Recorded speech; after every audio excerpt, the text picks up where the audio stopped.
gentleman from Massachusetts is recognized for 4 minutes. Mr. Speaker, as an original co-sponsor, I rise in strong support of H.Res.432, and I want to commend my good friend and colleague, Mr. Kildee, for his leadership on this issue.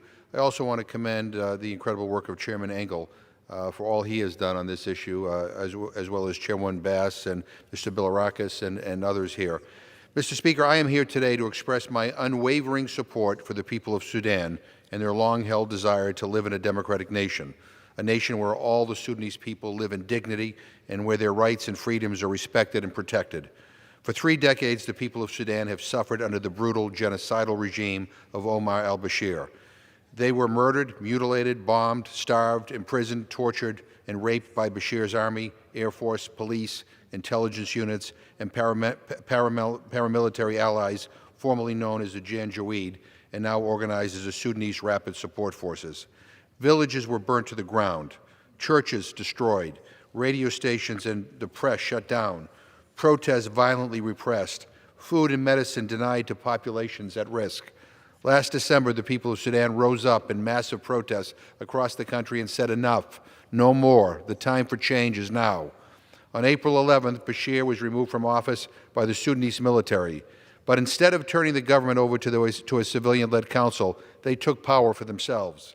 On May 15th, 92 members of Congress sent a bipartisan, bicameral letter to the administration expressing support for a civilian-led transition in Sudan and concern about the military's escalating violence against the peaceful protesters.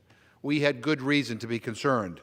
Just 2 weeks later, in a clear demonstration of how little has changed, the Sudanese police and RSF, under the leadership of the Military Council's second-in-command, General Hamedi, violently attacked the unarmed protesters, killing, wounding, and raping hundreds.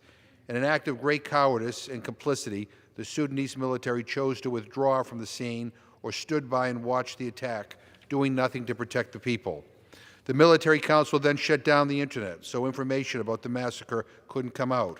Last week, they were forced to restore the Internet, and the world has now seen hundreds of videos documenting this heinous crime. On Saturday, thousands demonstrated to mark 40 days since the deadly crackdown. Right now, African mediators are attempting to broker the details of a power-sharing agreement between the forces of Freedom and Change People's Alliance and the Military Council.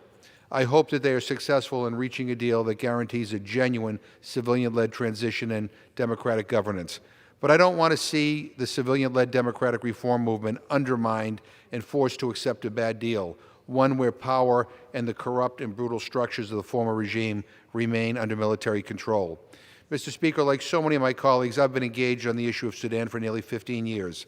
On April 28, 2006, I led members of Congress, religious and NGO leaders in an act of civil disobedience at the Sudanese embassy to highlight the atrocities taking place in Darfur. It was my first of 3 such direct actions. On May 1st of that year, I joined over 50,000 people on the National Mall to protest the genocide in Darfur.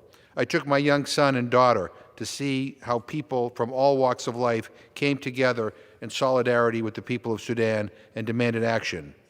Mr. Speaker, my children are now grown and in college, so I am not exaggerating when I say that what we are seeing happening today in Sudan is a once-in-a-generation moment for the people of Sudan. We cannot be silent. Along with all my colleagues on both sides of the aisle, I want the people of Sudan to know that we stand with them, that we have always stood with them, and I urge my colleagues to support this resolution. I yield back my time.